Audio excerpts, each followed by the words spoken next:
जय माता दी फ्रेंड्स, कैसे हैं आप सभी। और आप सभी को नवरात्रि पूजा की बहुत सारी शुभकामनाएं। फ्रेंड्स, आज की इस वीडियो में मैं आप लोगों के साथ शेयर कर रही हूँ नवरात्रि में कन्या पूजन की विधि क्या है, कन्या पूजन कैसे करते हैं, कन्या पूजन का महत्व क्या है, कन्या कितनी साल तक की हमें बुलानी चाहिए और कन्या को हमें क्या खिलानी चाहिए, भेंट स्वरूप उन्हें हम क्या दें। तो आज की इस वीडियो में मैं आप लोगों को सारी जानकारी देने वाली हूँ। तो देखिए, सबसे पहले ना, जब आप नवरात्रि में कन्या खिलाएंगे तो सभी कन्याओं की एक दिन पहले ही घर जाकर उन्हें आमंत्रित कर दे कि उनको आपके घर आना है। जब कन्या आपके घर आए तो सबसे पहले आप उनके चरण धोएं। आप एक बड़ी सी परात में जल भर ले, उसमें फूल रख सकते हैं, आप थोड़ी सी दूध भी रख सकते हैं और उनके सभी कन्याओं को आप ऊंचा आसन देके बैठाएं और उनको एक एक करके आप सभी कन्याओं को चरण धोएं। और इस जल को बहुत ज़्यादा शुभ माना जाता है, तो इस जल को आपको अपने घर के चारों कोने में छिड़क देना है और जो जल बच जाता है आप उसे किसी पेड़ पौधे या गमले में डाल दें। इससे कहते हैं कि घर पवित्र हो जाता है। अब यहाँ पर आप माता रानी की श्रृंगार भी कर सकते हैं। आप उनके पैरों में आलता लगा सकते हैं, उन्हें चूड़ियाँ पहना सकते हैं, बिंदी लगा सकते हैं।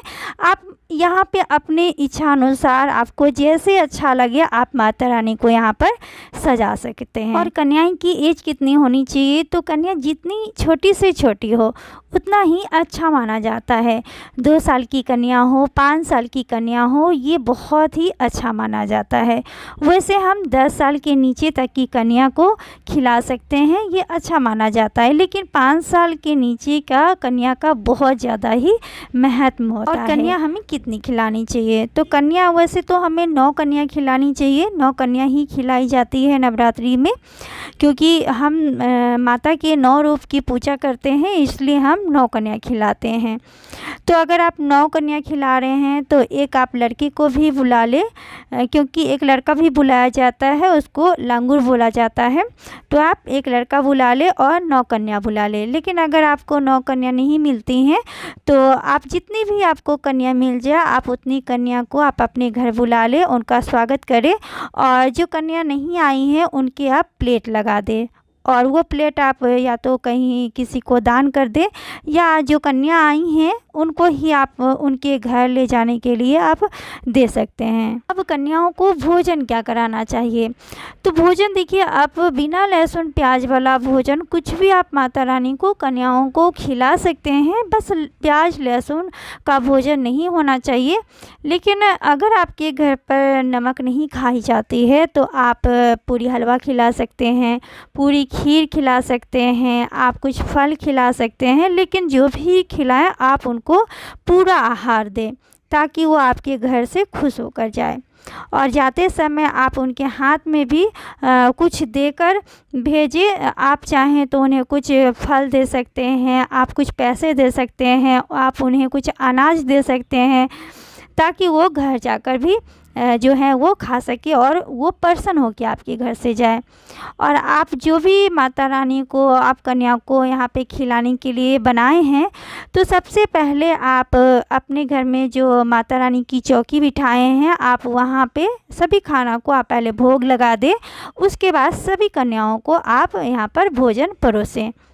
और कन्या भोजन का महत्व क्या है, तो जब आप नवरात्रि में माता रानी के 9 दिन की पूजा करते हैं, उनके 9 रूप की पूजा करते हैं और जब आप 9वें दिन कन्या खिलाते हैं तो साक्षात 9 कन्या के 9 स्वरूप आपके घर आते हैं। साक्षात आपके घर देवी माँ आती है और इससे आपका घर हमेशा सुखमय रहता है। धन धान की कभी कमी नहीं होती है, आपके घर में किसी चीज़ की कमी नहीं होती है। माता जो है ना, उनके आशीर्वाद आपके घर पर बना रहता है।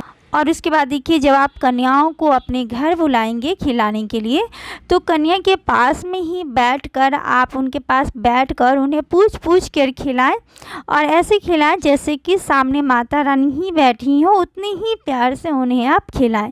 और उनसे ये भी पूछें कि उन्होंने जो भोजन बनाया है वो कैसा लगा, उनको पसंद आया कि नहीं आया। तो उन्हें बहुत ही आप प्यार से खिलाएं, बैठकर परोस कर खिलाएं। और सभी बच्चियों को आप घर जाते समय कुछ गिफ्ट्स भी दे सकते हैं। तो आप चॉकलेट भी दे सकते हैं, कुछ पैसे भी दे सकते हैं, कुछ फल दे सकते हैं, या इस तरह के कुछ गिफ्ट्स भी आप उन्हें दे सकते हैं। चूड़ियाँ, क्लेचर, आजकल तो मार्केट में वैसे भी बच्चों के लिए बहुत सारी चीज़ आते हैं। तो आप कुछ भी उन्हें दे, ताकि उनकी पसंद का कुछ भी दे, ताकि वो आपके घर से खुश होकर जाए। उसके बाद आप थोड़ा सा अनाज लेकर और सभी कन्याओं को आप दें कि आप मेरे आंचल में डाल दें। तो आपको अपनी झोली फैलानी है और सभी कन्याओं से अपनी झोली में थोड़ा सा अनाज जो है, चावल या गेहूँ कुछ भी, आप अपने आंचल में डलवा लें। और इस अनाज को आप के घर में जो भी अनाज रखी जाती है आप उसमें रख दें। इससे कहते हैं कि हमारे घर में धन धान की कभी कमी नहीं होता है, हमारा घर जो है हमेशा धन धान से भरा रहता है। उसके बाद सभी कन्याओं को आप खिलाने के बाद सभी कन्याओं को यहाँ पे आप कुछ फल वगैरह गिफ्ट जो भी आप देना चाहते हैं सभी कन्याओं को यहाँ पर आप देंगे। और देखिए, जब कन्या जाने लगे तो सभी कन्याओं को आप गिफ्ट देने के बाद उनके सभी के पैर छुएं, सभी से आशीर्वाद लें और सभी कन्याओं को आप ये कहें कि हे कन्या, फिर से सभी लोग मेरे घर आना, हे देवी माँ सभी लोग फिर से मेरे घर आना। और ये कह के सभी कन्याओं को आपको विदा करनी है, उनके पैर छूने हैं, उनसे आपको आशीर्वाद लेने हैं। और कन्याएं आपके घर से जितना ज़्यादा खुश होकर जाएंगी, आपके घर में उतनी ही बरकत होगी और आपका घर जो है ना हमेशा सुखमय रहेगा, धन धान की कभी कोई कमी नहीं होगी। तो नवरात्रि में 9 कन्या खिलाने का बहुत ज़्यादा महत्व दिया गया है, ये बहुत फलदायी होता है। आपको ज़रूर से नवरात्रि में 9 कन्याओं को खिलानी चाहिए। इससे हमारे घर में बहुत सारे परिवर्तन देखने को मिलते हैं और आपको खिलानी भी चाहिए। तो इस तरीके से नवरात्रि में 9 कन्या खिलाने की विधि है और मुझे उम्मीद है कि इस वीडियो से आप लोगों को हर एक चीज़ समझ में आ गई होगी। और मैंने पूरी कोशिश भी किया है कि आपको हर एक चीज़ अच्छे से समझा पाऊँ।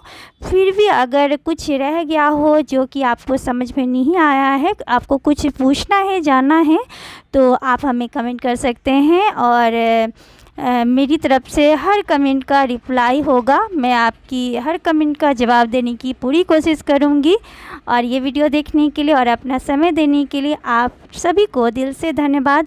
और आप सभी को नवरात्रि पूजा की बहुत सारी शुभकामनाएं। आपके घर माता रानी आए, आपके घर में सुख संपत्ति आए, हमेशा सारा परिवार खुशहाल रहे। इसी के साथ आप लोगों से मैं विदा लेती हूँ। वीडियो देखने के लिए धन्यवाद।